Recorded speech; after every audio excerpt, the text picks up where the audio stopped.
Corki is looking out for, but we're not going to be looking at that for too much. For the side of Impunity though, they picked up the Alistar as well as the Orianna. Unfortunately for Team Sequence, Alistar is going to be one of the other supports that could just enable Corki because of the sheer amount of CCs that Alistar is able to put in play. A simple headbutt to a pulverize is best ways for Corki to enter with the Valkyrie and then the Gatling gun. Alas, it's not that long, but it's still pretty good enough.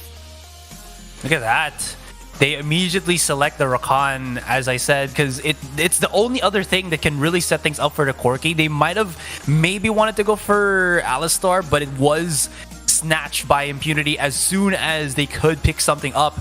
Oh, Sequence also going to be using the Jarvan the 4th here, so play taken away from the book of Impunity. This is kind of good because it gives Sequence a lot of versatility with how they engage into the fight. You can always start with the Cataclysm with Jarvan and take him out with the flag and drag, basically keeping people inside his ultimate, and that leaves everything for Corki to just reel them back in, like you said, with the Gatling gun and that Phosphorus bomb. Really, really powerful. It lots of set potential for Sequence here, and this kind of evens out what they need in terms of utility. Now they kind of need to supplement a bit more in that damage department. I'm not the biggest fan of Yasuo in this particular matchup, but it is possible. It is a viable pick, although Fiora is still available, and it should just mitigate a lot of this frontline potential because, again, like you said, Fiora is really good for that split pushing. Fiora is really good in the 1v1 duels, and she could also be able to just dip her toes in the team fight because of how strong that Vital Points is. But they do select the Camille. This might be going too deep into initiate territory, but it still does give a lot of options for Sequence to start the fights. Impunity is up for Yasuo. Sequence would probably want to steal the Yasuo away. Take a look at the... Yeah, please steal that away. That is just way too much airtime on the side of... No, he picked up the Seraphine. Okay, a little bit... They have no mid laner. Yep, a little bit love towards Seraphine. Sure, that's fine. I'm not very sure if Impunity is actually going to pick up the Yasuo, but if they are, then they're going to be... Impunity basically... Goddamn. They are basically working their entire team comps around. Why is everyone just baiting me with the Yasuo? Here's my understanding, alright? They have so much airtime, a lot of airball. Probably have to go for...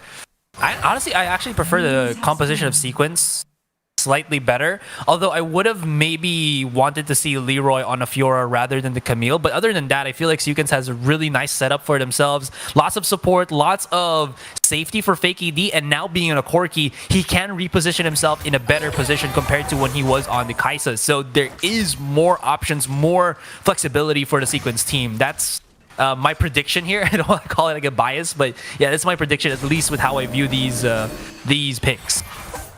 Well, it does seem like I'm always the one playing the devil's advocate, because in this case, it's not because I just want to play the devil's advocate, but really because I just like Impunity's lineup. In fact, if Impunity were to pick up that Yasuo instead of Fiora, I would be super happy. But I'm pretty happy with this Fiora as well, because 1v1 against the Camille, just riposte against that hook shot, and just Grand Challenge immediately brings down the Camille. So it's gonna be easy game for the side of Impunity, for the side of Fiora. So Team Sequence maybe just change something up. There could be a chance that we will be looking at a little bit of lane swap, especially since the 2v2 down in the bottom lane is not working out that well for them, because the Alistar Kaisa combo is already pushing this Corki down to a critical amount of health, and there is no way that this Corki can stay in lane any longer, because one simple headbutt and just wait until the mana regeneration from Wrath comes in, Fake AD is gone. There really is just that dynamic duo synergy that we're seeing here from Impunity. A big fight on this Scuttler. It's not even the Rift Herald, it's just the lesser version of that. And look at that initiate, forcing the flash away from Leroy WR. That will be hurting him in the later stages, because I feel like once he reached level 5, he shouldn't have his flash up just yet. Lots of mobility, lots of control in the river, and when you become king of the river, you're able to just be that dominant in here and whatnot. Seems like there is going to be Scarlet Pelaverlo in terms of HP, but he just comes in as a 4-man and denies the final blow on the ADC of Impunity. Still though, this does give Fake AD some chance to start farming up. Just the sheer presence of Alistar is enough to intimidate the side of Sequence because they know that they can't play greedy anymore. They need to find ways in order to fight against the side of Impunity, and I think that a lane swap very likely could work out. Alas, yes, I know.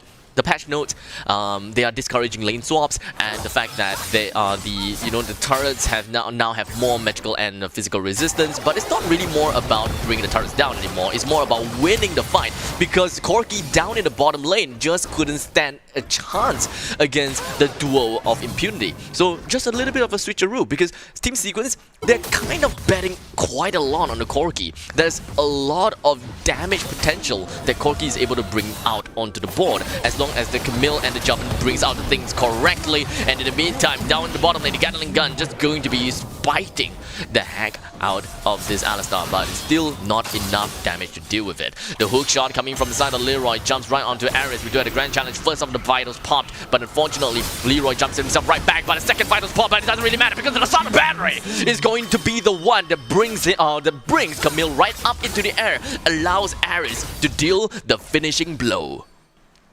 Oh man, that was Leroy WR not having the spider sense. His mutation is not yet complete, not able to feel that there was something a bit wrong. Why was Ares popping his Grand Challenge and not deep diving into the lane there? There has to be something that's going to happen. And speaking of something happening, it's going to be fake AD. And look at that, they deny him from picking up these wild fruits. And as Wrath is already level 6 and he's pretty beefy, he can absorb all those turret hits as Scarlet Pale goes in for the final blow. I love how they saved up all their dashes so that Corki, fake AD here, could not pick up the wild fruit and heal back out and possibly even get one kill before he does get taken down. This just goes to show how intelligent Impunity are with going with these fights, and it just really goes over the heads of Sequence as of the moment, as of the start of this game too.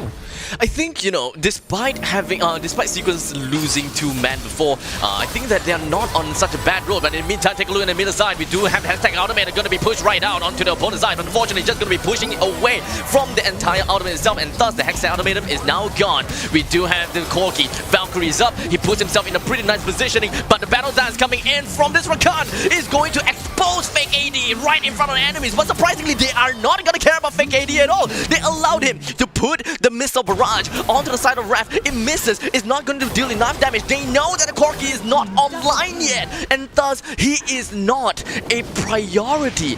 My oh my, that priority management coming from Impunity, they know that Corki, yeah, you can't do that much damage at all at this point of time, so we're just gonna leave you out. We're gonna kill your friends, then we come for you. Now they're just gonna try to go for this dragon immediately. I do like how they were able to get in and that steal and still swag out with the flashes and everything. So there's still not much of a incredible advantage for Impunity. Sequence are still showing to put in a lot of effort and a lot of challenge to Impunity here, but they gotta be careful because, like you said, Fake AD has still yet to really spike right out. Don't think his items are agreeing with him as of the moment. There is going to be a stop on that recall, but Wrath is going to be the one to expend or decline his recall just so that his Kai'Sa can. And immediately as the dragon is out, look at the rotations coming in here from Impunity. They want to keep challenging. They want to put this Kai'Sa somewhere where the big objectives are as the Rift Herald does spawn. It seems like Impunity are slowly getting in a position to start getting that big goal. Yeah, speaking of big golds, most of the players coming from Impunity have more than 5,000 gold, while for the side of Team Sequence, they only have Seraphine with, well, more than 5,000 gold, ironically. Seraphine is doing a little bit too well in the middle lane, something that I was not expecting, to be honest. But, well, if Seraphine is doing well, then we can predict, or perhaps we could be looking at a little bit more poke AP damage from the side of Seraphine, except for the fact that I think that his comfort in mid lane has been taken advantage of. Should really start to roam a little bit more and assist his fellow friends and try to win fights, because now it is not too bad to start up fights.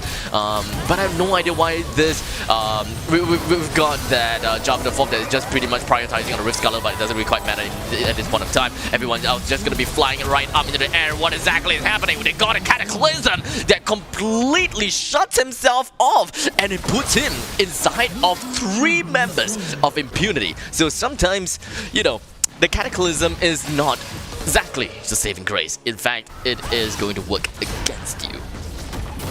Yeah, it's kind of like your door opening to death, or it's the door that closes you from being revived or keeping alive. That was a really good pinch from Impunity. They are able to force the fight. Alistar Wrath, knowing that TJ can just initiate on Cyrez, knocks him right back out. And as that is happening, Ares comes in with the flank on his Fiora and keeps everybody just not in a good position for Sequence to re-engage. And Fake AD, he was way too far. Ares should be able to start things up here, but immediately as he spots 3, backs away safely. It was to still give Impunity a lot of things to work. About a 10,000 gold lead, say at the least, and Sequence really struggling to keep the pace up. And like you said, Seraphine had to start, rotating, start something with her team. But the big mistake about there is she went in front of the opponents, and it was kind of hoping that Wrath wouldn't initiate, but he just did. At this point of time, we're looking at 8 minutes into the game, 3-10, and when looking at the economy, the gold economy, we're looking at why is that Java the Fog jumping right in onto 3 members from Impunity with the Dimension Standard? I have no idea. Perhaps a little bit of issues when it comes to the Fog of War. They can't exactly see what is going on there, so I gonna have to give it to them, but a little bit too proactive because of the fact that they have already lost the first tier turrets in the top, mid, and the bottom lane. They can pretty much be expecting that their own jungle is unsafe territory already. Shouldn't be jumping right in with the Dimension Standard anymore. You need to pick and you need to ensure that your jungle is safe, especially since you don't have anyone around the lanes to scout out the enemy. They have lost too much vision around the map. They have lost too much control around the map. Impunity, literally, free real estate. They don't even care anymore. Sequence is literally playing with one eye closed. They can't really do much aside from that, and just blindly going into these brushes since they don't have the wards to really supplement anything. The flag and drag out from the Jarvan, but it's still going to be too late. And Wrath, look at that. He just does not fear anybody. Big flank coming in from Swirl, sucks right in Fake AD. The one target that could have been the threat for Impunity is gone and out, and Impunity knows this. They are out of blood as they charge right in, going ham, and they don't set their eyes anymore on that dragon. They don't set their eyes anymore on the big objectives. It's the Rift Herald into the mid, but immediately right after, as they know that there's no retaliation that will be had by Sequence, and they still have to deal with this with RH, Baron is the next on the dinner menu. That is immediate prioritization from Sequence after dropping that Rift Herald. So Sequence have no time to regroup. They know that, as a matter of fact, they cannot fight for the Baron Nashor at all. In fact, just the Rakan and the Camille heading themselves into their own jungle is actually kind of scary in its own regards. But well, they may be looking at the 3v5. If Impunity actually didn't recall, it would have been an easy game over for the side of Impunity, especially Sequence. They don't really have much vision to work with. But I think that the main objective of Sequence by heading into their own jungle is just to plant that simple ward instead of getting themselves into fight. So they're slowly trying to get themselves the claim of the land slowly over time. But it's gonna be a tough job. It's an incredibly tough job. 14k difference. No dragons had for Sequence except for the Ocean Drake, and like you said, very, very little, if to no map control, map warding at all. Thinking he's gonna be the one to start it off, and yeah, that's not how it just is supposed to do. He's the ADC. He needs to be in the backline, and this should be just no amount of damage whatsoever. Sequence, it seems that they had the HP, but they all clumped up into the big cojones of the ball of Swirled, and they just got gobbled up. Yes, there's going to be Jim to maybe get the shutdown on Swirled here, but it was only a fadeaway Smite, and in the end, Smite in the late game doesn't do much. That's going to be Impunity with a 19-3 lead, and the Nexus, after this one is destroyed, it's game, exactly. Yeah, it's really unfortunate on the side of Sequence with the Nexus down right now.